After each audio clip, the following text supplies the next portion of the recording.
Bonjour à tous, très heureux de vous retrouver. School TV Le Mag, 30 minutes sur la scolarité de vos enfants.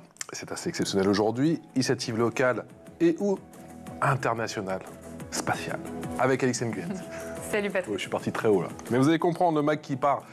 C'est pas une blague dans l'espace aujourd'hui. Entretien avec deux prodiges français, deux ingénieurs dans l'aérospatial. Ils tutoient déjà les étoiles. Le rêve maintenant, c'est d'aller peut-être, pourquoi pas, encore un petit peu plus haut dans l'espace. Le ciel est la limite, comme disent nos amis américains. Des têtes bien faites, des trajectoires incroyables pour ces jeunes issus du 93 et du 95, si je ne m'abuse. Et vous verrez que ces scientifiques trouvent aussi le temps pour des initiatives solidaire avec un seul leitmotiv, l'éducation pour tous. Il y a une loupe spatiale aujourd'hui. Oui, et je vous parle d'Horizon Aéro, un événement dédié à la découverte des métiers de l'aéronautique et de l'aviation. C'est parti, j'attache mes ceintures. Mes ceintures, non, ma ceinture, c'est mieux. On y va. Quoique mes ceintures, vu le décollage, c'est peut-être bien. Bonjour Alan. Bonjour, merci de m'accueillir. Alan Petre, ingénieur à la NASA, chercheur invité, c'est comme ça qu'on dit aux États-Unis. Exactement. Pas trop jet-lagué. Tu arrives de Los Angeles. C'est ça. J'ai atterri hier, un peu jet-lagué, mais on est content d'être là. On est content, on est frais. Ali Kajiou, bonjour, comment ça va? Bonjour, merci de m'accueillir. Moins jet-lagué.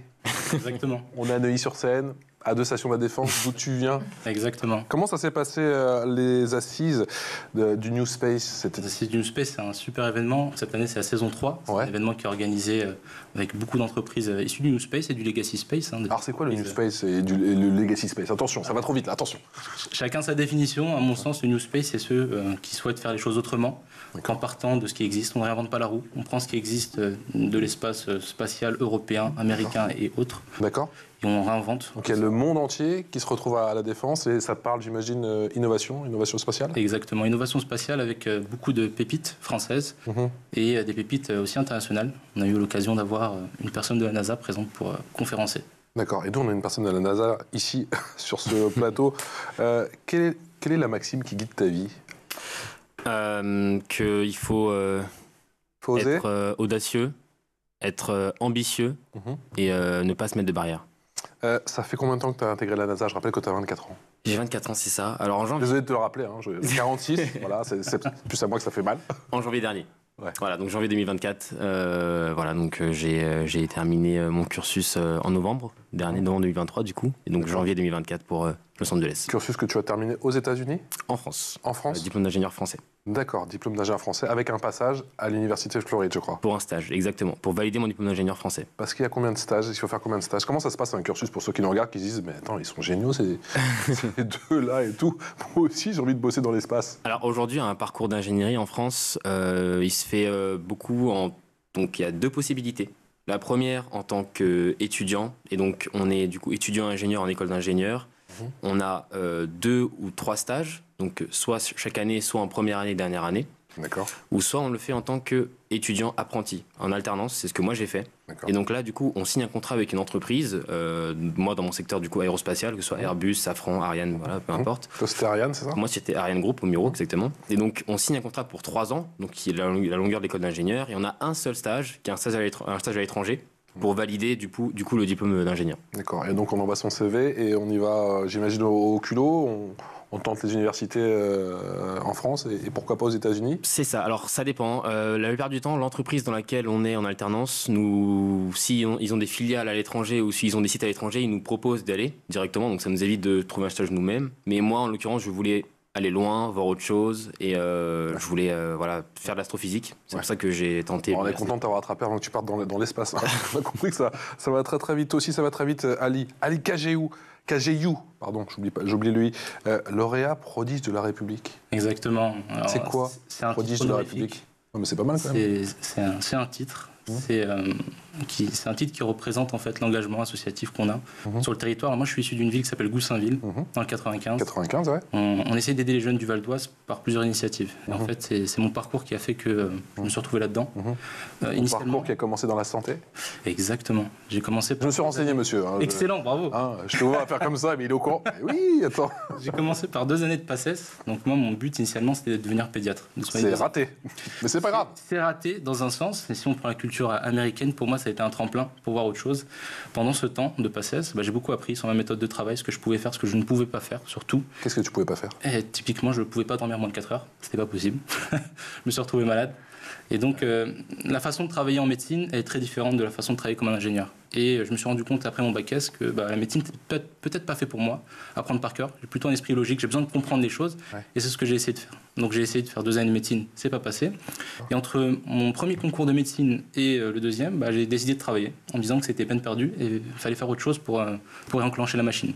Ce que je dis pas, c'est qu'en troisième, j'ai eu la chance, grâce à un professeur que je remercie aujourd'hui, monsieur Ndiaye, professeur d'aéronautique, de mécanique. Merci monsieur Ndiaye. Merci monsieur Ndiaye. Un très grand monsieur qui aide les jeunes dans le territoire dans le 95 et qui m'a fait passer un brevet qui s'appelle le brevet d'initiation à l'aéronautique en classe de 3e, en même temps que le brevet des collèges. Et ce brevet d'initiation à l'aéronautique m'a ouvert un panel, une curiosité, une audace dans ce monde-là, alors que je n'ai personne de ma famille qui vient de ce monde-là. Ouais. BIA, école d'ingénieur. J'arrive en première année d'école d'ingénieur. Après 2 ans de médecine, on ne fait pas de maths en médecine. Donc première note en première année de prépa, 0,25 sur 20. Wow. Mon professeur de maths qui me... Il partait de loin. En colle de maths, donc je ne savais pas du tout ce que c'était qu'une colle. Il me demande de passer au tableau, de passer sur un exercice. Et monsieur, je ne me rappelle même plus de ce que c'est qu'un logarithme. Il me dit, qu'est-ce que tu fais là? Je suis là maintenant. Je vais aller jusqu'au bout. C'est ce que j'ai fait. J'ai bossé plus que de raison, jour et nuit. Et c'est là que la médecine m'a sauvé. Parce que j'ai travaillé beaucoup plus que la plupart des jeunes en prépa. Je me suis bien amusé. Et je travaillais de mon côté aussi, de samedi, dimanche, pour gagner un peu ma vie, pour payer l'école. Ouais, job étudiant. Et donc je me suis bien amusé. J'ai réussi ma première année de prépa, ma deuxième année de prépa, et c'est parti sur les écoles d'ingénieur, ingénieur et mécanique, spécialiste en énergétique, motorisation et propulsion. Eh bien, félicitations. Quand vous me parlez à chaque fois de vos profs de maths, moi ça me rappelle la mienne, Madame Sauvage, que j'embrasse, qui me disait toujours bois faire, vous êtes trop lent. C'est pas grave. Et d'ailleurs, cette réorientation, c'est quelque chose que vous avez en commun. Parce que toi, Alan, je crois que tu étudiais la gestion des entreprises. C'est ça. Et tu t'es réorienté vers le génie thermique et énergétique. Qu'est-ce qui fait que d'emblée, vous ne vous soyez pas orienté vers l'aéronautique? Alors moi, en l'occurrence, ça a été parce que dès le lycée, j'avais cet objectif NASA, même avant le lycée. Et donc, j'avais pas peur de le dire. J'ai toujours été honnête envers moi-même. Je me suis dit, je veux aller à la NASA un jour. C'est mon rêve. Et je le disais même à mes professeurs au lycée pendant mes années. Et plus tu les voyais sursouillés, plus tu les voyais un peu surpris, et plus tu t'es dit justement. C'est ça. En fait, bien. On va dire que j'ai eu pas forcément que des encouragements. Il y en a certains qui m'ont dit même que c'était pas une bonne idée, qu'en tant que Français, aller à la NASA, c'est compliqué, ce qui est vrai en soi. Ils t'ont dit que tu te la racontais peut-être, ou que tu étais présomptueux. Voilà, exactement. Comme quoi, c'était peut-être un rêve un peu trop haut. Et au final, moi, on va dire du haut de mes 17 ans, je savais pas. J'ai pas vraiment d'expérience dans tout ça. Je me suis dit, si mes professeurs me disent ça, c'est qu'ils ont peut-être une bonne raison. Donc, au final, je les ai écoutés. Et donc, je me suis orienté dans un domaine qui m'intéressait aussi, mais forcément, ça n'avait rien à voir avec... C'était pas ta passion. C'était pas ma passion. C'était pas les vidéos que tu consommais depuis que tu étais tout petit. Exactement. C'était quoi ces vidéos? C'était beaucoup de documentaires, beaucoup de livres aussi, mais beaucoup de documentaires plus astrophysique qu'ingénierie spatiale, mais beaucoup de documentaires sur aussi bien la course à l'espace, donc le programme Apollo de la NASA, le télescope spatial Hubble, donc aussi l'aspect astrophysique. Et ça, je regardais ça depuis vraiment Et ça a commencé comment? Ça a commencé en primaire. On avait fait une sortie scolaire. On s'était éloigné du coup de Seine-Saint-Denis parce que forcément quand on est en Seine-Saint-Denis et qu'on a beaucoup de pollution lumineuse, on peut pas vraiment bien observer les étoiles. Parce que toi t'es de Goussainville et toi t'es de Villemont. Goussainville 95 et toi Villemont dans le 93. 93, c'est ça. Et donc la Californie, nous dit Emmanuel Macron. Il avait raison. Et donc du coup on s'était éloigné de Villemont et on était parti en Seine-et-Marne et depuis cette sortie ça a changé ta vie. En fait j'avais tellement de questions sur ce que je voyais et je voulais tellement de réponses et je me souviens que même la maîtresse avec laquelle on était, elle n'avait pas toutes les réponses à mes questions. Et donc, fallait que en galère, quoi. fallait que je trouve un moyen d'avoir des réponses à ces questions-là. Et donc, c'est comme ça que c'est venu, quoi. Et toi, c'est comment que ça t'est venu? Parce que tu l'as dit, tu n'es pas, toi aussi, issu d'une famille pas du tout, de l'aérospatiale. Moi, j'ai des parents dont je suis très fier, qui ont un parcours très honorable. Ils sont marocains, ils sont nés au Maroc, ils ont grandi au début au Maroc, puis ils sont arrivés en France. Moi, je suis né en France, j'ai grandi en France, j'ai fait mes études en France. Et moi, ce qui m'a marqué, c'est qu'au Maroc, quand on va à la campagne, d'où je viens, plutôt de l'est du Maroc, quand on regarde le ciel, on voit des étoiles. Et quand je reviens à Goussainville, quand je reviens en région parisienne, le ciel est noir. On voit rien. Et ça, c'est quelque chose qui m'a vraiment troublé. C'est quelque chose qui m'a beaucoup plu au Maroc. Et je me suis toujours posé la question de pourquoi là-bas c'est beaucoup plus visible. Parce que là-bas, on dort à la belle étoile, à la campagne. Pourquoi c'est beaucoup plus visible? Et c'est quelque chose que j'essaie de Là, retrouver. tu vois les constellations et ici, tu vois rien. Exactement. On ne voit rien. Et c'est comme ça que c'est parti. Et ensuite, des rencontres, beaucoup de mentors qui m'ont épaulé sur mon chemin. Des vidéos aussi, comme Alan? Des vidéos, des parcours, des documentaires, mais plus des personnes qui m'ont apporté plus que. Et c'était qui ces vidéos. personnes, justement? Souvent des enseignants qui m'ont motivé, des anciens élèves ingénieurs de mon école, des personnes qui ne sont pas du tout du domaine, mais qui m'ont, par exemple, quelqu'un qui m'a beaucoup marqué quand je travaillais à la pizzeria. Je travaillais pendant 1 an en pizzeria, qui ne parlait pas français, qui était immigré sans papier, mais qui travaillait quand même, parce qu'il avait besoin de vivre, qui me disait « Ali, si tu veux réussir, sors d'ici. Fais quelque chose, réussis ta vie. » Entre mes études de médecine et mes études d'ingénieur. Et ça, cette parole, je ne l'oublierai jamais, parce qu'il m'a donné une motivation incroyable. Je savais ce que je ne voulais pas faire. Et donc, j'ai tout fait pour sortir de ce monde-là. Qu'est-ce que vous avez envie de dire, c'était un petit peu le mot de la fin, mais à tous les jeunes, notamment du 93 et du 95, pour qui vous êtes devenir quelque part je prends une expression américaine, des role models? Moi, modèles. Je dirais déjà, le premier point, ce serait de ne surtout pas s'auto-limiter. Il ne faut pas se dire je viens de tel ou tel quartier, je suis de telle ou telle origine. Et pourtant, il y a ce poids, on le voit tous les jours. Les gens qui viennent de quartier, les gens qui viennent de zones rurales, ils s'interdisent plein de choses. Ça peut paraître plus compliqué, parce que comme Ali l'a bien dit, forcément, quand on n'a pas forcément les contacts et qu'on est promis notre famille à être dans ce domaine-là, ça peut être plus compliqué, mais le fait que ce soit plus compliqué ne rend pas la chose impossible. Et en fait, à partir du moment que c'est possible, on peut, je pense, au moins tenter et essayer de rêver. Donc, Mais à qui s'adresser, pardon, quand on a comme toi, un professeur ou des professeurs qui nous limitent, vers qui ils peuvent se retourner pour trouver des informations, pour savoir comment avoir accès à certaines formations, que quelque chose est possible? Ouais, alors ça, c'est une très bonne question. Moi, je pense que un avantage qu'on a en France, c'est que on a peut-être un accès à l'information qui est plus compliqué en banlieue, mais on a beaucoup de choses qui sont mises en place. Et je pense que ce qu'il faudrait, ce serait améliorer la communication entre ce qui est mis en place et ce que les élèves peuvent écouter. Par exemple, il y a beaucoup de salons, de forums sur l'alternance, sur des métiers, plusieurs domaines qui sont souvent mis en place à Paris. Et il y a beaucoup de jeunes qui ne sont pas au courant de ça, quoi. Et donc ce serait, je pense, de se déplacer, de se renseigner et de aussi utiliser beaucoup Internet. Parce qu'aujourd'hui, on a la chance d'avoir Internet, qui est un outil qui est quand même assez puissant. Et pour se renseigner sur plein de domaines, ça peut aider, je pense. C'est quoi votre quotidien aujourd'hui? Toi, c'est quoi ton métier concrètement? Alors, si je peux me permettre juste de revenir à la remarque d'Alan, parce que moi, je partage totalement ce qu'il dit. Et moi, c'est une fierté, par exemple, d'avoir Alan qui réussit et qui montre l'exemple. Une des initiatives aussi qu'on pourrait apporter, en plus de se référer à l'éducation nationale aux enseignants, c'est aussi de pouvoir avoir des rôles modèles sur le territoire, créer des initiatives, créer des associations. Et c'est ce qu'on a essayé de faire avec, par exemple, l'association Eureka. Avec Eureka. Qu'on a repris, que j'ai repris le 22 février 2017. C'était une bourse que j'avais reçue de la ville, 1 200 €. Et ces 1 200 € là, ils ont changé ma vie parce que j'ai dû faire du bénévolat pour une association et j'ai choisi Eureka. J'ai fait des tutorats de mathématiques. Vraiment, le b.a.-ba de 4e, de 3e, équation de second degré. Pour rappeler ce que fait Eureka? Eureka, c'est une association qui a été fondée en 2010 par 2 lycéens. C'est une association qui a été montée par 2 lycéens et dont le but était de donner toutes les chances possibles d'une excellence à notre jeunesse. Les jeunesses qui sont plutôt issues des quartiers prioritaires de la ville, mais c'est un titre que j'aime pas trop, parce que c'est des jeunes comme tout le monde, c'est des jeunes qui sont juste en banlieue. Ça met une étiquette. Exactement. Et moi, je milite contre ce misérabilisme qu'on pourrait avoir, et c'est des jeunes qui en veulent, c'est des jeunes qui veulent réussir, et souvent, c'est des jeunes qui ont plus d'audace et plus de curiosité que les jeunes qui ont tout, qui ont accès à tout. Ces jeunes-là, on a essayé de les pousser à travers Eureka, depuis maintenant 14 ans. Tu peux avoir 0,25 en maths au début, et c'est pas une fatalité. Exactement. On essaie de les soutenir sur 3 axes, des tutorats de la réussite, où là l'idée c'est de pouvoir faire des tutorats de mathématiques, de physique, d'anglais, de français, l'accompagnement à la parentalité, on appelle ça des LPAP, la parole aux parents, ou la pizza partagée. À ce moment-là, en général, c'est un bon moment. On en revient toujours à la pizza ici. Exactement. Les pizzas viennent du même endroit où je travaillais, typiquement. Les ponts, les plaines salines. Et donc, la parentalité. Le deuxième grand volet, c'est l'ouverture culturelle. Maintenant qu'ils ont des notes plutôt correctes, je ne dirais pas des très bonnes notes ou des notes excellentes, mais des notes correctes, ils savent pourquoi ils travaillent, ils ont la méthode de travail, on leur donne une ouverture culturelle. On va faire des visites, on fait des musées, des ballets, des opéras, on leur donne les codes qu'ils n'ont pas là où ils sont. Donc on les emmène dans des musées, on les emmène dans des sorties extramuros. Typiquement, l'hiver dernier, on les a emmenés fêter Noël à Londres. Et ça, je remercie la ville de Goussainville, la cité éducative qui nous a permis de faire ça. Et grâce à ce soutien-là, on pousse sur le territoire. Et le dernier volet, c'est de l'orientation. Et c'est là qu'on pousse à fond. Maintenant qu'ils ont des notes correctes, maintenant qu'ils ont les codes, maintenant, qu'est-ce que vous voulez vraiment? Qu'est-ce que vous avez dans votre cœur? Qu'est-ce qui somnole en vous qui ferait que si on vous donnait les clés maintenant, est-ce que vous pourriez faire?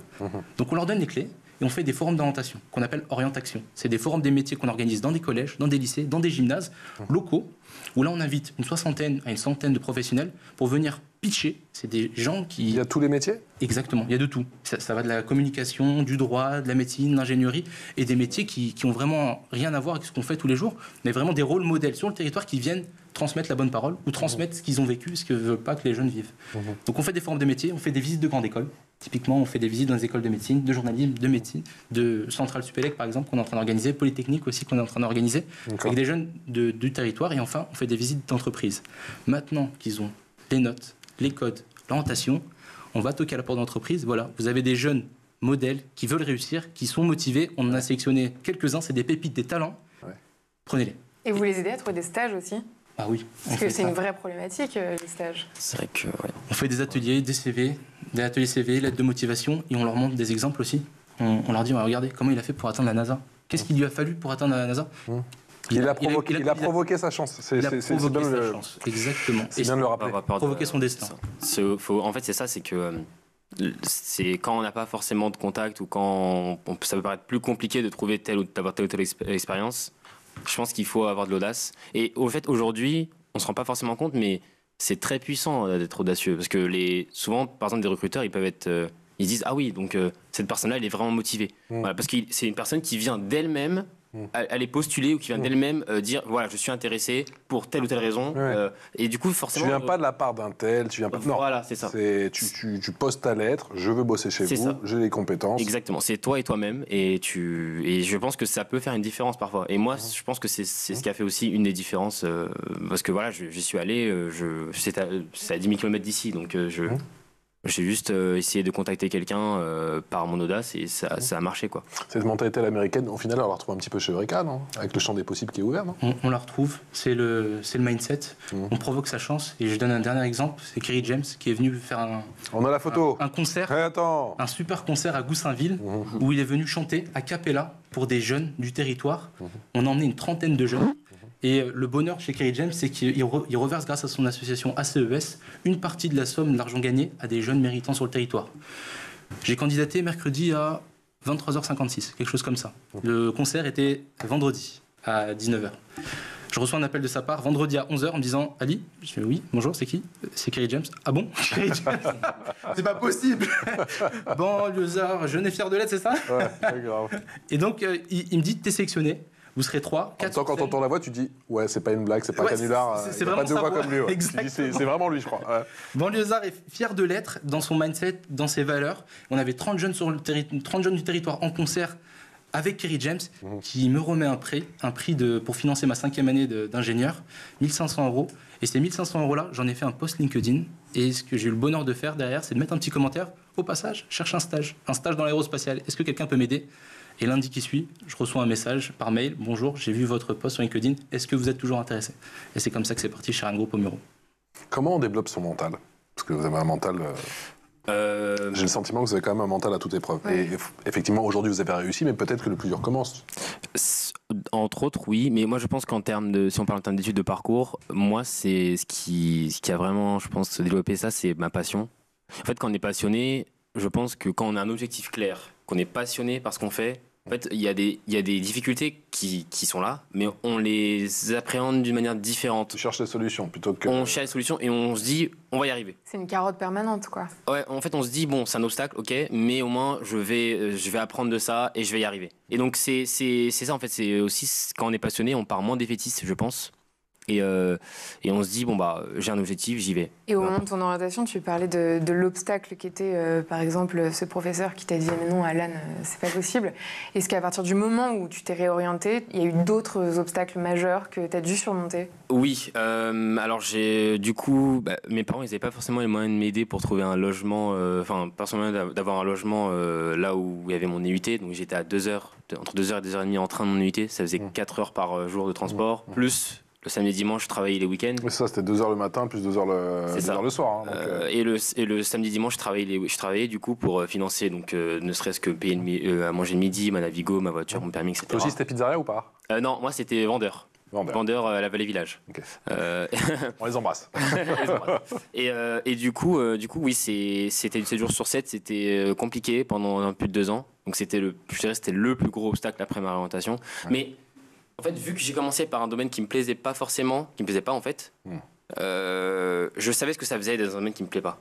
Ouais. Donc je me suis dit, ne surtout pas y revenir. Et donc je me suis dit bon, c'est mon choix, c'est moi qui me suis dit bon, je me réoriente pour aller tenter ma passion. J'ai pas le droit d'abandonner. En fait, je me suis dit bon, c'est moi qui me suis mis là-dedans, j'y vais. Et donc j'avais le travail le week-end, j'avais les transports, j'avais tout, mais j'ai quand même, je voyais pas ça comme des obstacles qui étaient au point que voilà, je me dis c'est fini, j'arrête. Donc c'est comme ça que après j'ai réussi à faire école d'ingénieur, intégrer Ariane Group aussi comme Ali. Et du coup finir mes études vraiment sans problème quoi. Redoubler de travail, pas compter 16 heures, effectivement on est drivé si je puis dire par la passion. Toi Ali, tu me dis quoi? Attention tout de même au burn-out, même jeune? Il faut faire attention, dans le sens où quand on a plus... C'est à l'homme de santé que je m'adresse. En tant que jeune, on a une énergie qui est folle. On a une énergie, on ne compte pas ses heures, on a l'impression de ne pas avoir besoin de dormir. Quelques cafés, quelques boissons énergisantes et c'est reparti. Sauf que quand on enchaîne 2-3 boulots à côté, quand on travaille à l'aéroport en gestion de stock, l'après-midi à la pizzeria et le soir à faire des tutorats de maths, le dimanche, et on renchaîne pour lundi partiel ou mercredi partiel, ça peut être difficile. Ouais, t'es dans un tunnel, quoi. Tu vois jamais le bout. Exactement. C'est compliqué parfois. Hein. Parfois quand on a 4-5 partiels une semaine et qu'on est au travail pendant le week-end... Et si je peux me permettre, il faut tenir la cadence. Ouais. Parce qu'en fait, on nous demande d'aller vite parce que c'est un sprint, mais les études d'ingénieur ou les études de médecine ou toute autre étude, en fait, quel que soit l'investissement, c'est un marathon. Il faut prendre le temps de bien faire les choses, il faut prendre le temps d'aller jusqu'au bout et faire les choses du fond du cœur, faire les choses bien. C'est ça, ouais. Et se dire que rien n'est urgent aussi. Il n'y a pas de mal à se réorienter. Hein. Ali, comment on s'est orienté, au final, on a réussi à faire ce qui nous plaît, au final. Donc il n'y a pas de mal à se réorienter, il ne faut pas voir la réorientation comme un échec. Et j'ai l'impression qu'il y a beaucoup de monde qui voit ça comme un échec, beaucoup de jeunes, alors que ce n'est pas un échec. On a tenté quelque chose. Et au moins, je trouve que c'est peut-être mieux même parfois de passer par là pour se rendre compte et se dire, bon bah ok, là... En fait, je voulais vraiment faire ça. Quoi. Et vraiment, ce que je veux faire, c'est vraiment ça. Ouais. Et là, je me donne à fond dedans. Ouais. Et donc moi, c'est ce qui m'est arrivé. Quoi. Donc je pense que c'est pas plus mal en fait. Si je peux me permettre, il y a aussi le rôle des parents. Je ne sais pas quelle est ta vision sur le sujet, Alan. Mais moi, mes parents, ma mère est instite, mon père est ouvrier. C'est ma grande fierté tous les deux. Et c'est eux qui m'ont poussé depuis le plus jeune âge à me dire, tu peux pas lâcher en fait. Tu es là, tu es en France, tu étudies, tu as grandi dans des très bonnes conditions, tu fais de ton mieux, mais tu ne lâcheras pas. Et moi, juste par respect vis-à-vis de mes parents, je ne pouvais pas lâcher. Ils ont payé, par exemple, j'ai un exemple très simple, ils ont payé ma prépa de médecine 5 000 €. Je n'avais pas l'argent à l'époque pour les payer. Ma mère m'a avancé, mon père aussi. Et c'est quelque chose qui me reste encore, à des années après, à me dire, purée, j'ai raté médecine, et c'est juste pour ce montant-là, c'est 5 000 €, que je ne pourrais jamais décevoir mes parents. Ouais. Et décevoir sur le plan professionnel et personnel aussi. Et l'initiative qu'on a essayé de monter avec Eureka et d'autres associations, qu'on a montées ensuite après Eureka, typiquement Mathémacité, on fait de la vulgarisation scientifique, avec Mentor de demain, dont je suis président depuis quelques semaines, où là l'idée c'est de trouver des mentors sur le territoire pour aider des jeunes du territoire. Ça marche bien ça. C'est quelque chose qu'on va pousser jusqu'au bout. Il faut rendre ce qu'on nous a donné. Et moi c'est quelque chose que je pousse à nos jeunes et on va essayer de créer une société vertueuse de jeunes qui aident ceux qui ont été aidés. C'est l'heure de la loupe, parce qu'on parle, mais Alix nous attend. C'est l'heure de la loupe et la loupe c'est avec Alix.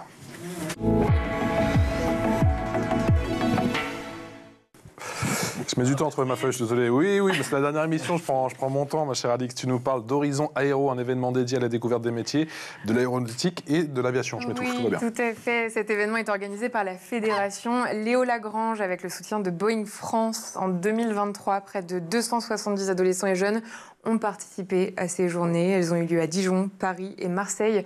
Ces événements sont reconduits dans plusieurs villes de France, notamment à Paris en juillet et à Marseille en octobre prochain. L'initiative cible les jeunes de 13 à 25 ans. Pendant 2 jours, les participants assistent à divers ateliers, dont des simulateurs de vol, des rencontres avec des professionnels, mais aussi des ateliers dédiés à la rédaction de CV et de lettres de motivation. Il y a même une web radio animée qui leur permet de discuter de leur vision du travail et de l'avenir. Avec cet événement, la Fondation entend combattre combattre les préjugés et les déterminismes liés à l'orientation professionnelle en démystifiant des métiers spécialisés. On écoute Guillaume de Chazourne, chef de projet adolescent de la Fédération Léo Lagrange. À la Fédération Léo Lagrange, on est parti d'un constat simple. Il y a des fortes inégalités de destin aujourd'hui en France qui sont liées à des déterminismes sociaux, économiques, de territoire ou de genre, entre les filles et les garçons. Or, on est convaincu qu'il faut ouvrir toutes les routes à tous les jeunes. On travaille avec un partenaire, Boeing. Pour eux, l'enjeu, c'est le recrutement dans la filière aéronautique, mais plus généralement dans tous les métiers scientifiques, techniques, industriels. Donc pour répondre à ces enjeux, on est parti sur la création d'un événement qui s'appelle Horizon Aéro, qui dure 2 jours, où on va proposer des rencontres entre les jeunes et les professionnels de ces secteurs-là, et puis aussi leur donner des espaces d'expression à travers de la radio, à travers des jeux sur leurs compétences psychosociales. Le but, c'est de démystifier ces métiers, expliquer aux jeunes ces métiers, voir quelle carrière ils peuvent faire dans ces métiers et le sens que ça peut avoir pour eux. Voilà, donc on travaille sur ces événements et c'est pour nous un moteur clé de la réussite de l'intégration socio-professionnelle de ces jeunes. Et pour Boeing, l'objectif est de sensibiliser les jeunes aux opportunités de carrière dans l'aéronautique. Ils estiment qu'il faudra de nombreux nouveaux pilotes, techniciens de maintenance et membres d'équipage de cabine pour répondre aux besoins de la flotte commerciale mondiale dans les 20 prochaines années. Tous les deux, c'est une initiative qui vous parle, Horizon Aéro. C'est une belle initiative qui va aider sans doute de nombreux jeunes. Il faudrait que cette initiative soit dupliquée sur le territoire. C'est quelque chose d'excellent. Ce que j'aimerais, moi, c'est qu'on voit plus de femmes aussi dans le monde aéronautique, aérospatial. On essaye de pousser la jeunesse à travers les jeunes garçons et les jeunes filles. Allez-y, les filles, vous n'avez rien à perdre. C'est un monde qui est ouvert à vous et vous avez plus de compétences, peut-être même que les garçons.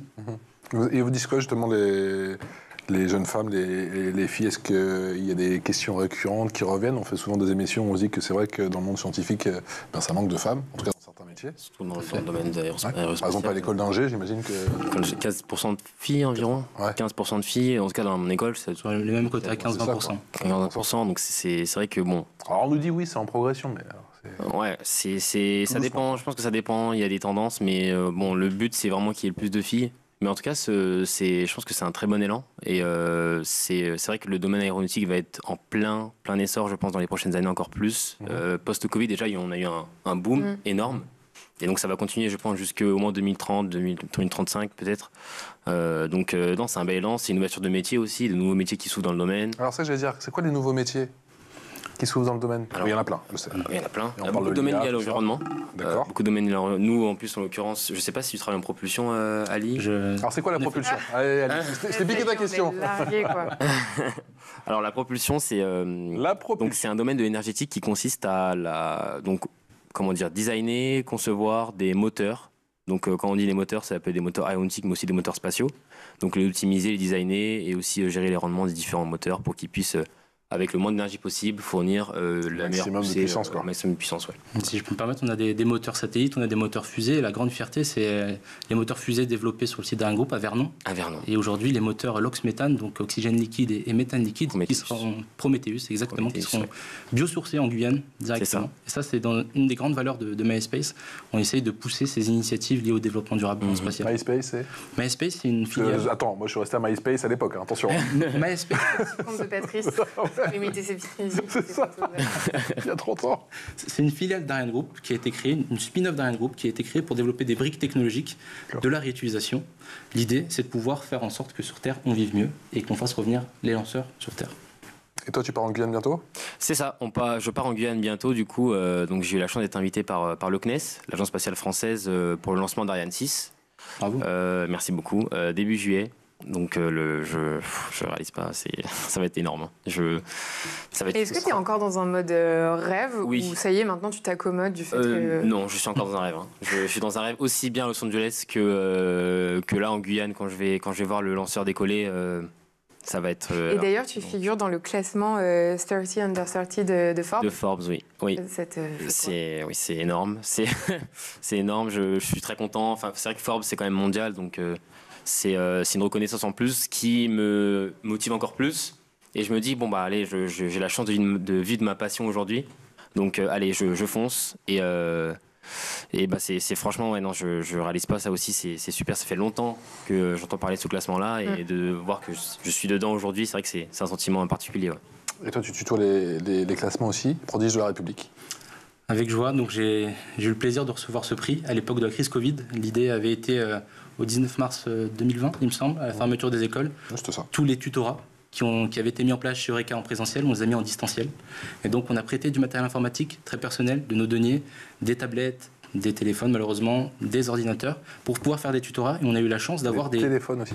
Des téléphones aussi. Certains jeunes n'avaient pas de quoi pouvoir réaliser des tutorats en ligne. Donc on leur a prêté avec nos moyens et on a eu la chance de pouvoir faire ces tutorats jusqu'à la fin de l'année scolaire en juin. Et ça a tellement bien marché qu'en été on a lancé les Eureclass. Et les Eureclass, c'est quoi? C'est des tutorats toujours en ligne avec le Covid à l'époque, puis en présentiel. On est revenu à un peu de présentiel quand même. Et donc des tutorats de maths, français, anglais, physique, ce qui a permis de faire attention déjà à la fracture numérique, que les jeunes ne soient pas déconnectés dans les banlieues et leur permettre de faire une rentrée tranquillement. À tous ceux qui disent que la jeunesse ne s'engage pas, qu'elle ne s'intéresse pas. Voilà de beaux exemples, de bien beaux exemples de role model. Role model.